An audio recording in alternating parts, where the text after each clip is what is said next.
Hey everybody, on this episode of Designated Survivor After Show, we're breaking down the season finale, episode 21, Brace for Impact. And helping us talk all about it is Agent Mike Ritter himself, Lamonica Garrett. Let's do it! You're tuning into the destination for TV superfan discussion, AFTERBUZZ TV. And now, let the buzz begin!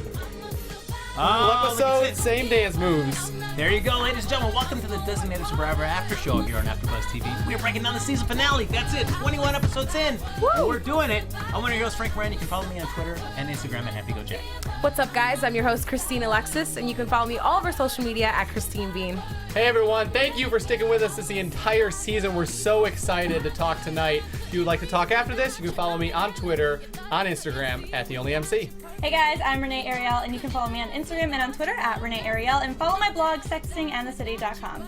And of course, folks, you can give us those 5 stars on iTunes, subscribe to the YouTube channel, hop in the chat. Michael Clouse has got the iPad up and running, which means you can chime in, share your thoughts about the season in general, or this episode in particular, and why don't you throw in some questions for our very special guest, as I was mentioning, and I so dumbly mispronounced his last name, Agent Mike Ritter, Lamonica Garrett, joining us in studio live. Hey. Thank you for joining us. Thanks for having me. That's awesome. So now, real quick up top, all season, Lamonica, we've been doing, trying different flavors of Oreos.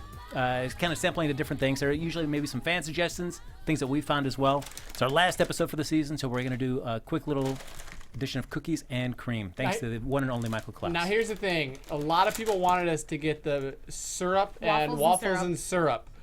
We couldn't find it. I looked at a place. You looked at three. I looked at 2. So apparently it has not come to California yet. We can send the AfterBuzz address if you would like to send us some. That's true. I support that. There you go. Yes. But in the Waffles meantime, and syrup. Right? So we have cookies and cream tonight. I'm so excited. It smells so good. so as Renee explained it, tell them why you're so excited about this flavor, Why are Renee. you so excited? Because it's like original, but there's more cookie. I'm throwing one up to you. You got this? Yeah. Yes! Frank, are you Frank? You didn't get Frank. grab one. Let All right. the rest of us have it first. Oh, gross. I'm Nice touching all of them. gentleman. There we go. All right. Okay. All right. So it looks normal, but it looks like it has some. Renee! Renee didn't even wait. She was so excited about Wait this. for nobody. She went right for it. Wow. Way to go. The All right. And I see Lamonica, you're a cream guy first before you get to the cookies? Yeah, I do a little. I'm the only weird one over here. Huh? You're good. Yeah. She's quick and I'm weird. All right. Here we go. This is great. Finally. I kind of forgot that we wait. I took Nope. a bite and I was like, oh. She was so excited. Oh, there's a flavor I really like. Does it taste different than original? No. Maybe a little sweeter? It's Sweeter. exactly the same. It's a quality cookie. Yeah. But I don't know if I can really tell the difference between that and the OG flavor. It tastes exactly the same. Yeah. It tastes the same. And that's not a bad thing. It's not a bad thing. Which is why Renee loves it so much. If it ain't broke, don't fix it. Has There you always go. been my motto. Now, one thing that we've been doing this episode, as this whole season, as we've been trying the different Oreo flavors, one of our loyal fans there, Tanya, has been so kind enough to do a little compilation reel of all our various reactions, specifically Renee's, as we try Tanya, these. we love you. So we're just going to play just a few seconds of this because it runs about 8 minutes. I'm going to tweet out the link after the show so you guys can go back and just do an extended Oreo remix of all our Oreo adventures here. But Steve, just play just a small sampling of this. Oh my God. OG1. Wow. Good times. That was it. Just remember those That's days when it there. started. Yeah.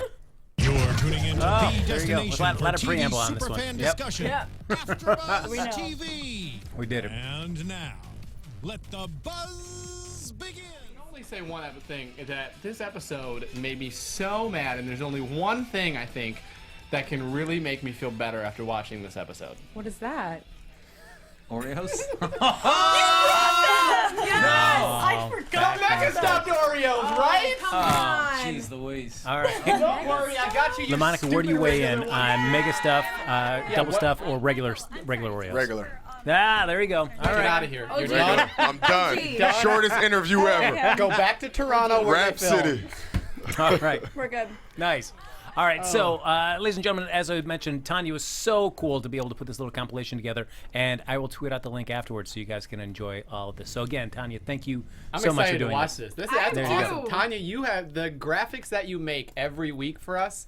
Fantastic. The support of tweeting it out, getting all the links out, and even everyone in the live chat. Want to say fantastic. We appreciate you guys. I feel like it's like summer camp, and at the end of summer camp, you like put together a little video, and this is our video. This is it. There we go, our guys. summer camp. There you go. Yearbooks. That's right. Your book's getting signed. All There you that. go. Summer never change. Good luck with the ladies, even though you don't need it. That's right. Whose book is that? Yeah, that was. Trust me, many people. Nobody ever wrote that to me. So, Roger Lopez, he had that written in a lot of his yearbooks. So, not me though. Shout out to Roger Lopez. Shout out to Roger Lopez. There you go. So, before we break into this episode in particular, LaMonica, let's just talk about a little bit your start with Designated Survivor. Yeah.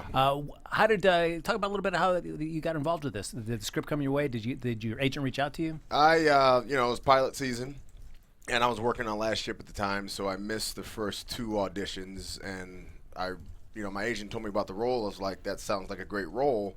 And the people involved, I'm like, I got to get in that office, and they were able to work around my schedule from the Last Ship.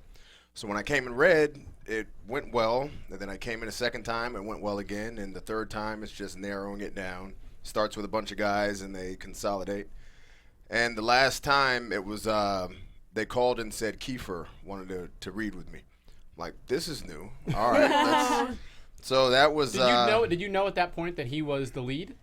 Yeah, I knew Okay. everyone. I think I was the last one to get cast out of everybody. wow. So Okay. I knew, you see in the trades, like, oh, they got Aiden. Oh, they got Italia. Oh, Maggie's attached to it. Like, this is going to be a good show. Yeah. And then I met with Kiefer, and before I left the building, my manager called and was like, yeah, you're the guy. So I'm like, awesome. But what's it like when you meet Kiefer for that? Can you just tell right away that you guys got something that's going to click?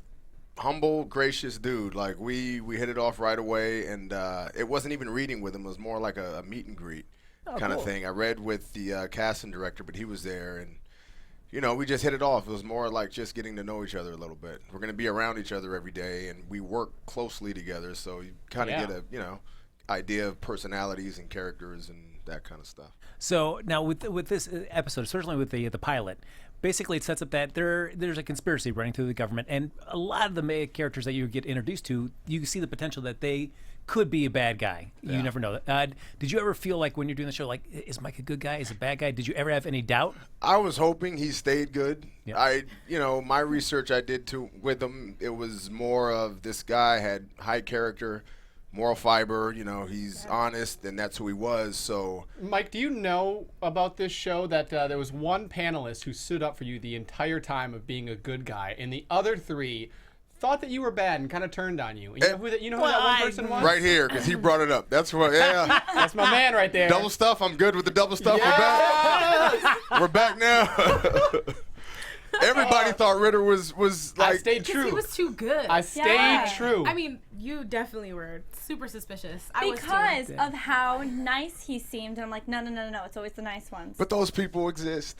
They're out there. Apparently. There are nice Sitting on guys this out there, couch. right? There's some nice guys out there that stay nice. Hopefully that doesn't change. But yeah, and really I didn't want to disappoint my mom. My mom was the main one. Was like, you're not going to turn, are you? I'm like, no, Mom, good. I hope. Oh my God. For now. Yeah, for now. I want to throw out a question in the live chat because we asked Yes. them, and an interesting question I thought was, if you could play one of the other roles on the show, who would you play? I think Cal has a cool role. Cal, he he has that comedic kind of. It's a different take.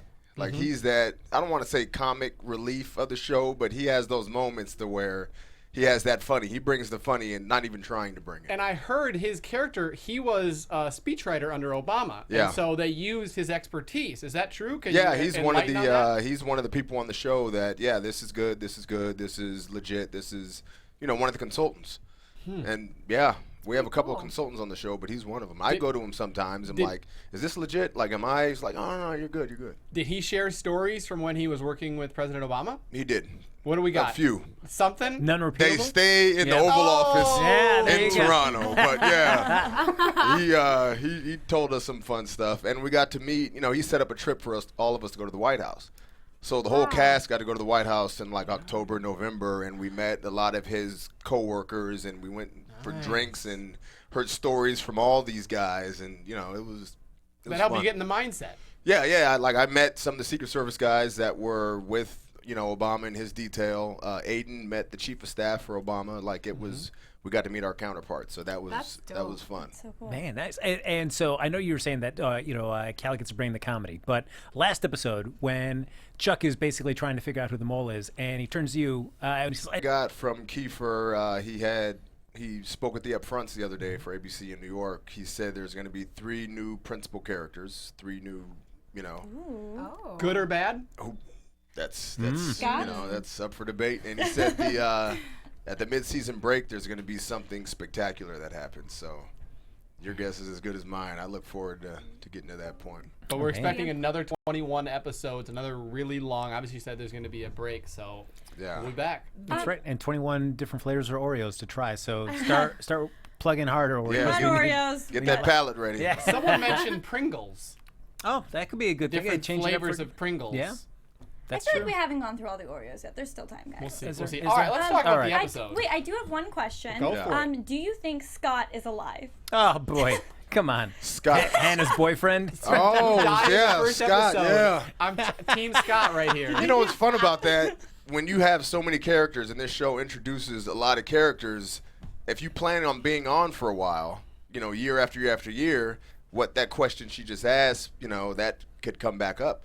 And those true fans would be like, oh, you don't know about Scott? Yeah, you didn't see. Yeah, you're not a true fan then. Yeah, like Scott was, like one of those things. Like in reality right now, the FBI former director Mueller is heading the new, the council for the White House for all the stuff that's going on. He's a new character that just got introduced to this whole thing that goes on in reality. So it's new characters are always coming in. And they brought him back. Like this episode, we saw the general back in. Yeah, General Parker is they brought him back. He's great. These great actors, they come, they go do their other stuff, they come back. Who knows where they end up? Well, we start this episode off with Hannah back underneath the FBI building with a van full of explosives. And I don't know. I don't feel like this is the best setup by the conspirators because she was able just to get the van and just drive off to a lake and blow it up. No, It she's felt like she was smart. like handcuffed to the wheel or something, and like she couldn't go anywhere. Like she was just chilling. Yeah. Back. Well, maybe they were trying to make it seem like she was there voluntarily. If she was handcuffed, then it looked like a setup. That's Yeah. true. That's You couldn't frame it, like she was there on her own. They didn't think she'd wake up in time, I guess. The bomb, it only had 3 minutes left, so. But Hannah, she hauls butt. She's able to clear some distance in 3 minutes. She She kicks put pedal ass. to metal. Also- If you've Kicks watched ass. any movie or TV show, when you have a bomb, you get to water because it contains the explosion.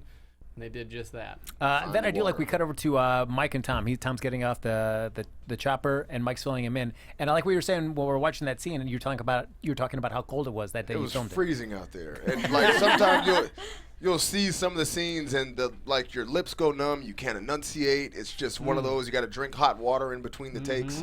That's that Toronto life. That's that. That's Toronto. And the opposite of that is when we're in the summertime shooting and it's supposed to be winter, we got trench coats, suits, all that good warm clothing on, and it's 105 degrees out and humid. And then, everyone's just sweating and I'm just sitting there just trying to be still and think cool thoughts. But yeah, you got the extremes out there and you deal with them. How easy is it to take a city like Toronto and make it look like you're in Washington, D.C.? It's a big city. It's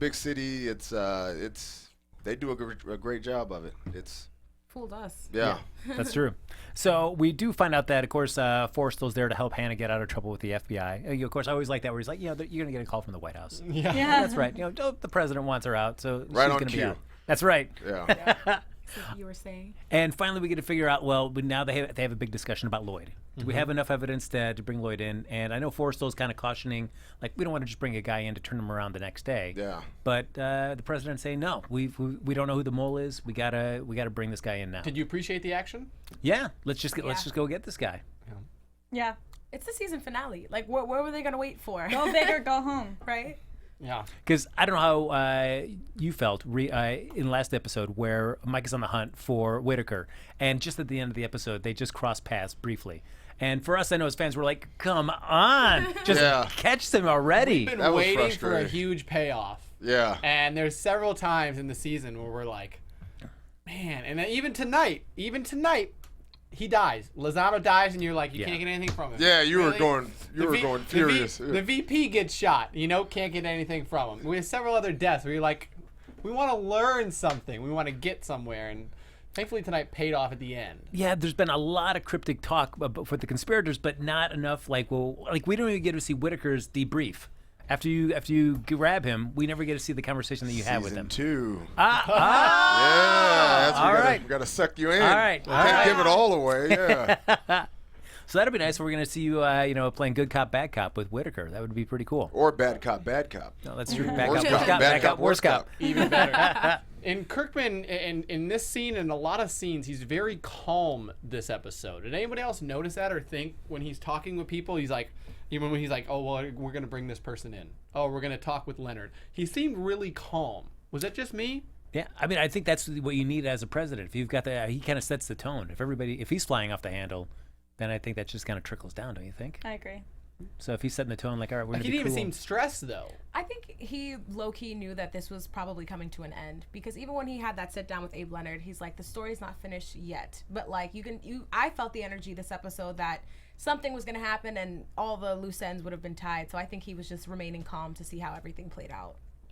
Now, I mean, I can understand the juggling act, and he does address that at the end of the episode. When you're the president and you promise transparency, but you also know there's an ongoing investigation, that you can't start leaking all those details and kind of potentially ruin that investigation. So you're kind of, how do you balance those two things of being honest and yet doing what's in the best interest for the country? Yeah, that's what he showed the picture of Roosevelt. Like, they could have showed the pictures earlier, but they didn't because it's... I love that because Yeah. I think that's so often with just the media portrayal the past 15 years maybe. If you look at FDR, nobody knew that FDR had polio and was in a wheelchair until after he got out of office. Yeah. The fact that's unfathomable almost that you were able to keep that secret of him being loaded into Air Force One from below on a wheelchair. Yeah. How that... I think today, like just social media today, a lot of stuff that happened back in the day wouldn't be possible today, and it's harder to disguise things and hide them. It's just from everything, every aspect of life, like sports. Like, imagine how Tiger Woods got in trouble. Imagine, like, Right. DiMaggio and Babe Ruth back in New York back in Yeah. the day. Like, just, Yeah. Well, it's just something I don't know. It's easier these days to just anonymously criticize or tear down something instead of trying to support and build something up for a greater good.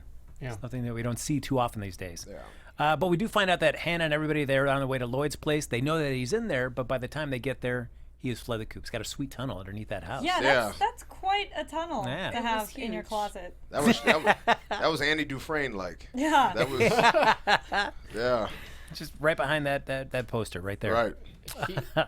I didn't see him, he disappears. I didn't see that coming. Yeah, Yeah. I didn't either. Imagine like going over there for like a date and then being like, oh, I think I left my jacket in here, and then just seeing that long tunnel.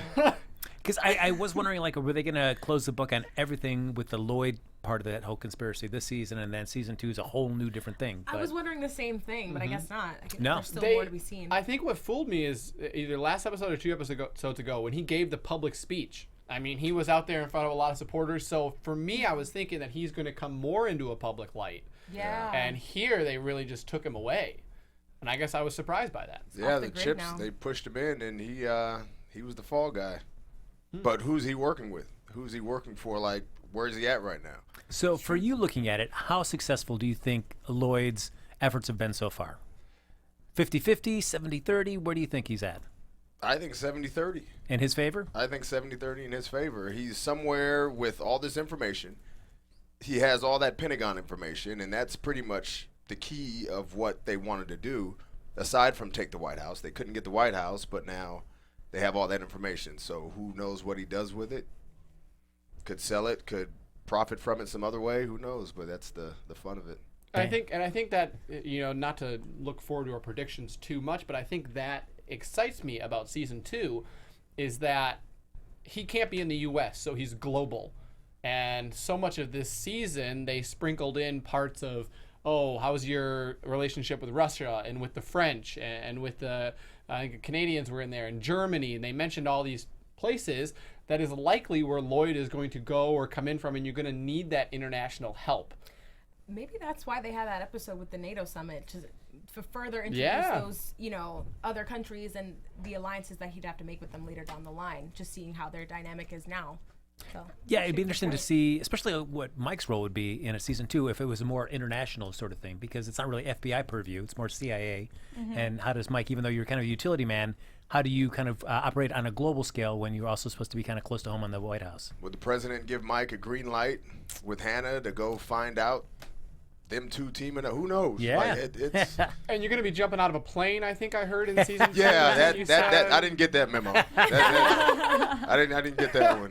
We were talking before the show. He said we were talking about skydiving. He said he's scared to death of flying and being up. So that is not something that we can probably expect in season 2. If Ritter has a weakness, it's that flying. He doesn't do that. Now, Hannah gets a really cool fight scene with Lozano. They kind of go toe-to-toe this episode. You see a scene like that, and do you get jealous? Do you want to have an action scene of your own, or you're like, no way, I'm cool, I don't need the fight scenes? No, I'd love some fight scenes. She's badass at it. I mean, she does that very well. Awesome. But I think there's enough fight scenes to go around. So, yeah, maybe season 2 it'll be some more action for Ritter. Yeah. Instead of just looking cool in the oval, just walking around. Just be Ritter comes in and shuts fun down. Like, if you guys are having fun too much, Ritter comes in, shut the smiling down. We got business to tend to. I guarantee, and I'm going to say this, and the live chat is going to 100% back me up, that we are excited that you did that because we only saw a snippet of Leo, and you cut him out before we were actually able to get President Cookman with Leo. Yeah. I'm telling you, I'm going to say this, and I'm just going to say, live chat's going to be like, yes, thank goodness.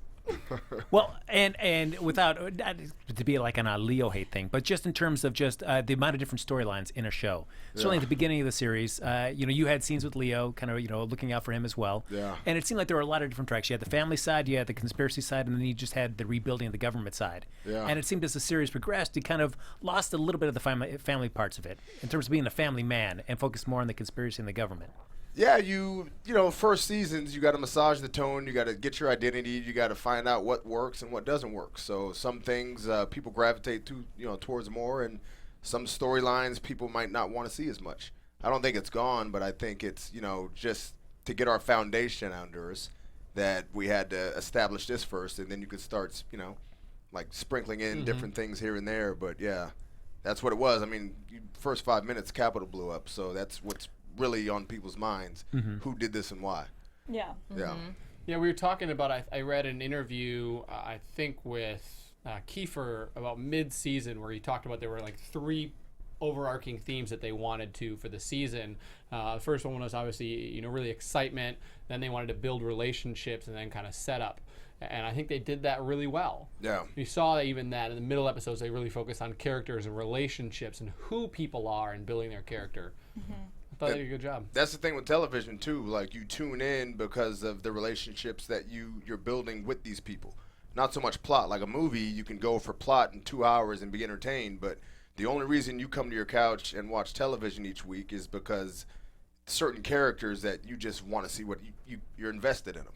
Yeah. So we did a good job of, everyone has their own favorite characters and, secondary and, what's going to happen to them. So during the course of Hannah and Lozano's fight, Lozano gets impaled on some barbed wire, some barbs of metal, and he dies. So I know, Michael, you were disappointed about that. I can show you my notes, and it's why with about 20 whys at the end with a couple question marks, because it just seemed like the same old thing of, you get a guy, you're so close, you have him there, you captured him, just like the VP, and then boom, dies. I'll give it up for Hannah, though. She kept on ticking for that, because when man. Lozano picks her up over his head and just throws her against the wall, that was a brutal fight scene. Yes. Yeah, that was fun to watch.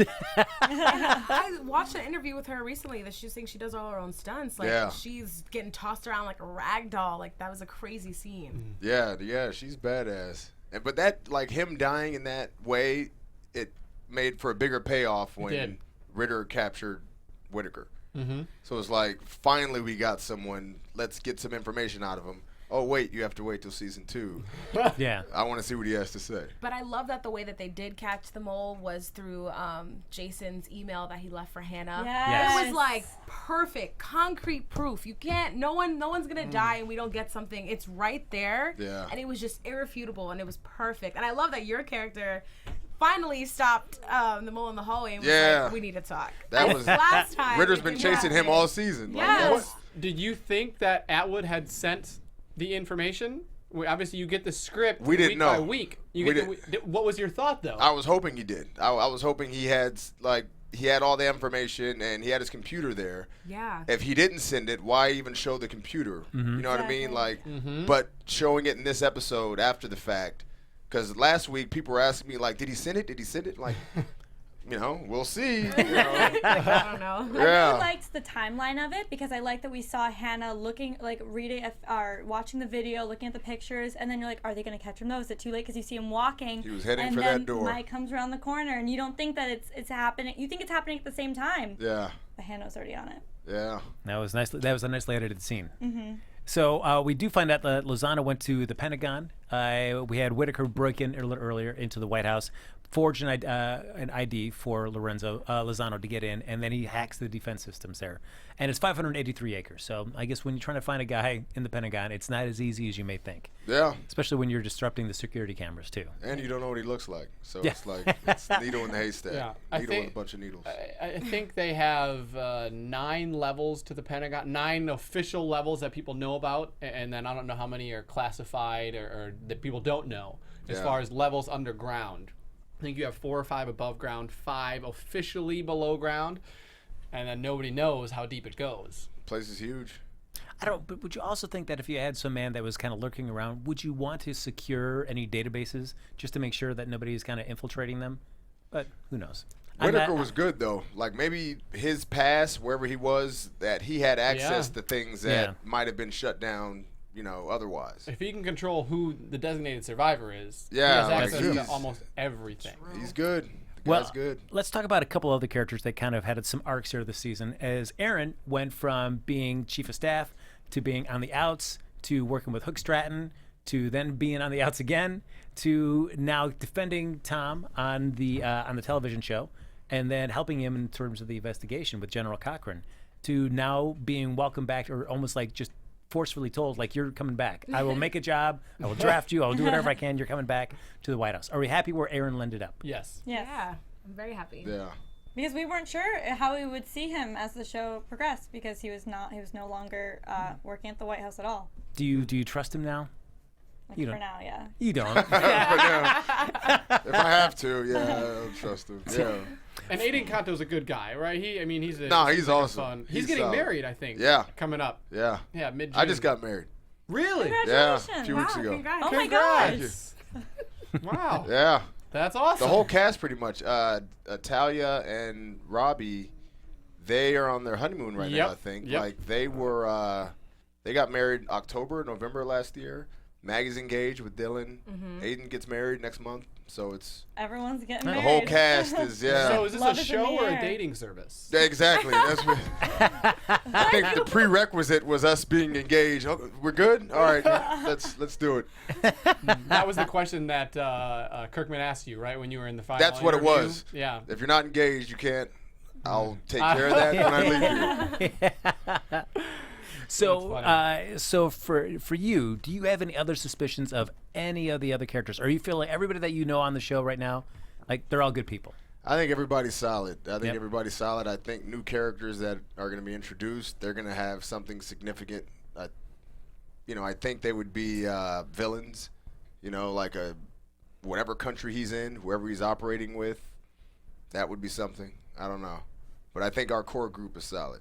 All right. The big question with Aaron, bringing him back in, what does that do to the Aaron and Emily situation? Do you see a future in Sparks their fly? relationship? Speaking of relationships, do we see this going somewhere now that he's back in? If you're going to see it from any two people in the White House, it would probably be the two of them. But it is so weird because she will shut him down like nobody's business. So I don't know. I think she's very focused on her career right now. It's a No, better all right. love story than like her and Seth. Seth. Which I feel like was kind of teased a little bit with their like playful nature now that they're the only two left working in the White House. But I was like, please God, don't go that route. I didn't think that was a good pairing. I like her and Aaron. The other thing I liked at the end of the episode is when Tom has all the information that he got from Atwood's email, that he shares it with Seth and Emily and Aaron as well. It just kind of brings them all in. When so I like that, it's kind of reestablishing that inner circle of people there. Mm-hmm. Yeah. So and I want to say that I did the prediction right with Abe Leonard, where Abe would come back on a high note. I called it. You did? Say it again. This is all about We're not doing this again. the Michael Clouse ego stroking. Yeah. We That's make right. predictions at the end of every episode. And sometimes when you're right, you can say stuff about it. Sometimes when you're wrong, other people will say stuff about it. Who's been right more often out the group? Is there a tally?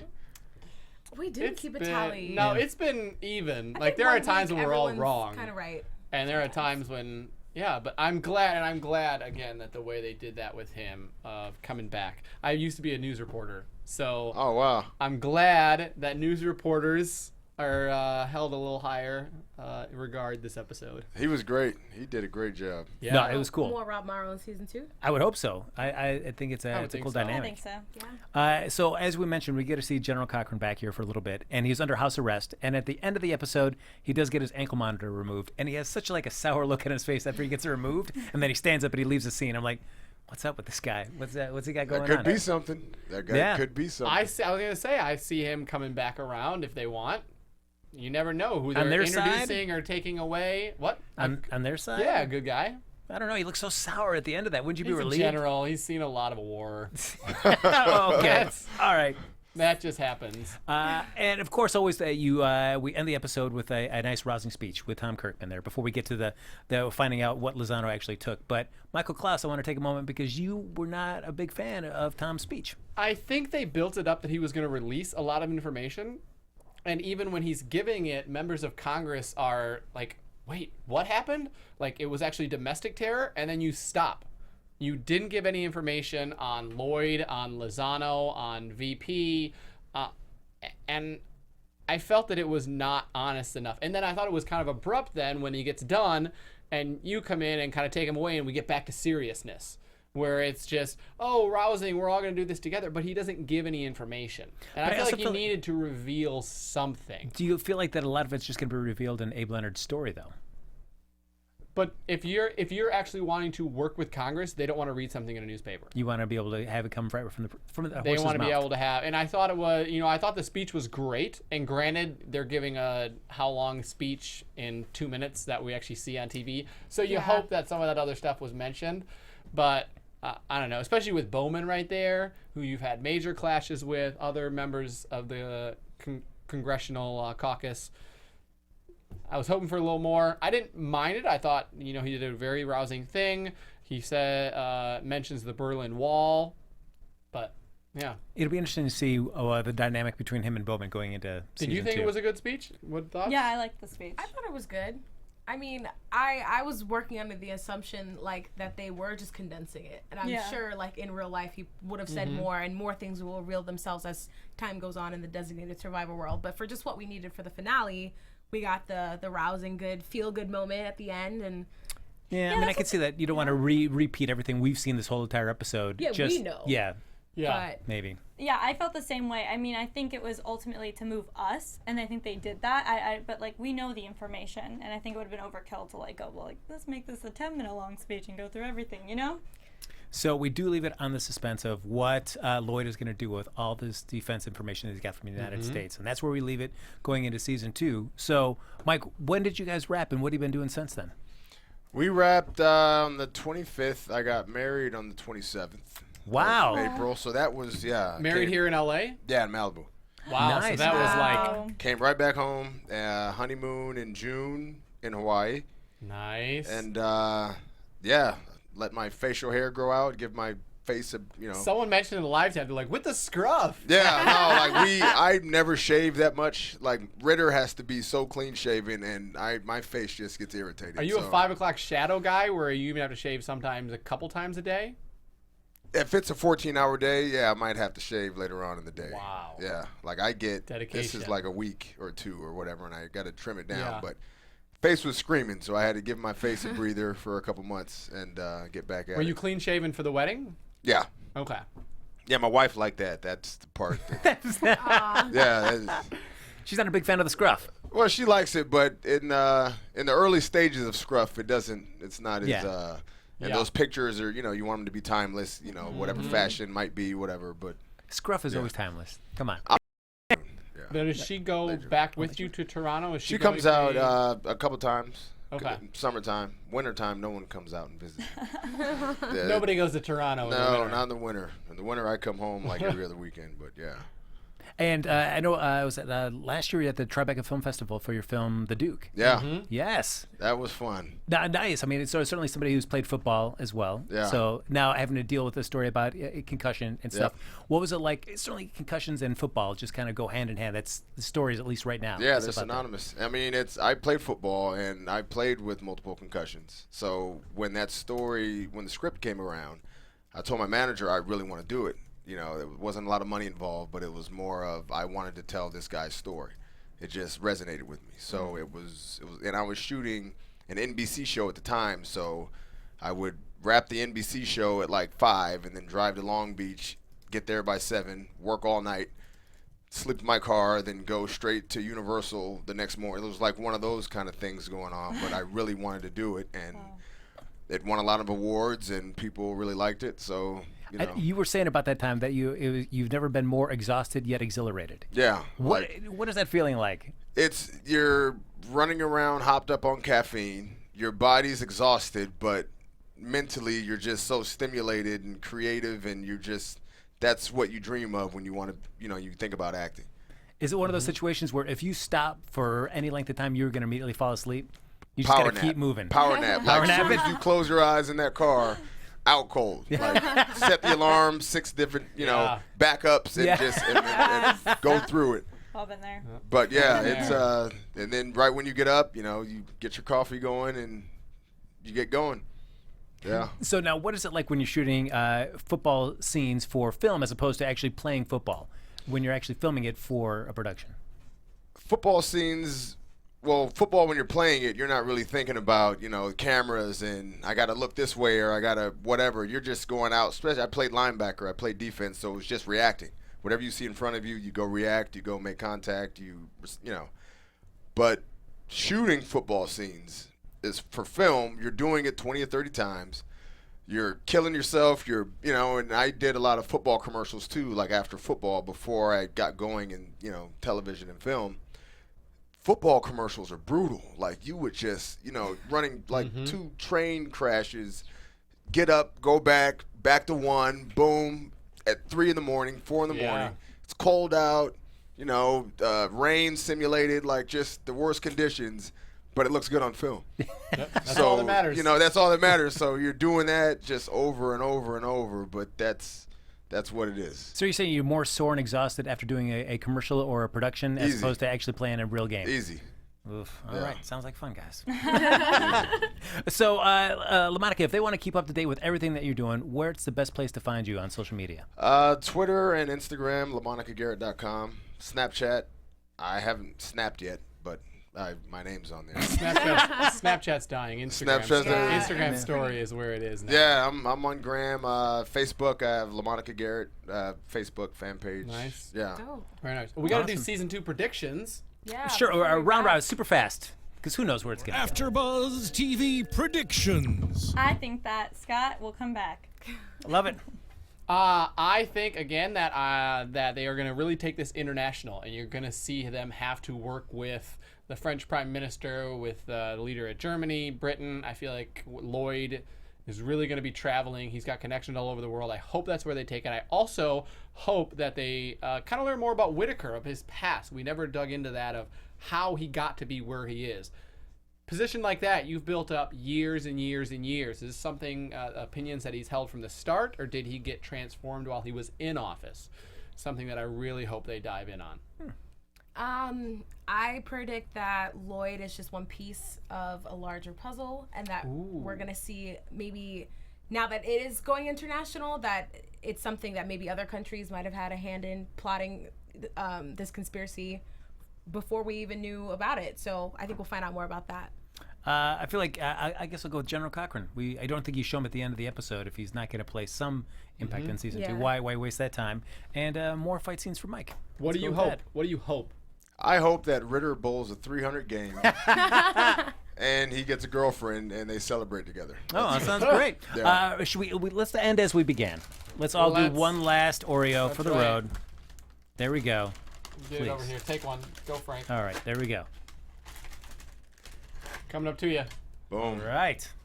Cookies and cream, a.k.a. regular, but delicious. All right, ladies and gentlemen. I'm gonna do the... Oh, in honor of Lamonica, yes.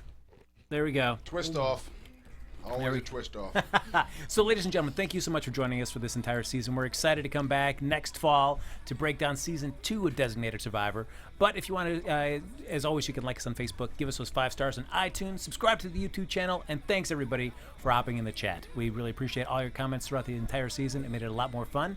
And special thank you to Tanya for doing that really cool little Oreo retrospective. I'll tweet out the link for that so you guys can all check out that 8 minutes of Oreo goodness. Absolutely. There you go. Renee's face is delightful. Where can they find you? You can't find me anywhere, guys. I'm a mystery. There you go.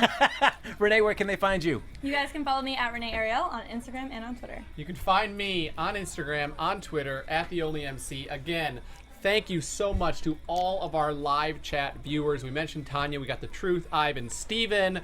The Asian filmmaker has tuned in lately. We really appreciate you. So many people. I see Joel Illman in here. A lot of people from Toronto. Again, thank you, thank you, thank you. We are so excited to come back here when season 2 comes out, likely in the fall. Stay tuned. And you guys can find me all over social media at Christine Bean. Let's keep talking even though this season's over. It's been such a pleasure chatting it up with you guys all year. What's one thing you'd like to chat with them about during the hiatus? We could talk about Scandal. That's on tomorrow. Well, that's terrible. We could talk about basketball. Yeah, that's not right. Go Warriors. More Oreos. Okay, maybe. all right. I'm liking that conversation. All right, sounds good. All right. You can follow me on Twitter and Instagram at HappyGoodJackie, folks. And special thanks to Lamonica Garrett for joining us. Thanks for having me. Everybody. Yeah. Ladies and gentlemen, we'll catch you back here next season with another whole new season of the AfterBuzz TV after show for Designated Survivor. That was a really awkward exit intro. Just terrible. I did not stick the landing for the season. We'll be better in season 2. Bye. From executive producers Maria Menounos, Kevin Undergaro, Phil Svitek, and the entire AfterBuzz TV staff, we would like to thank you for listening to the AfterBuzz TV network. To watch or listen to other after shows and post comments or questions, be sure to visit AfterBuzzTV.com.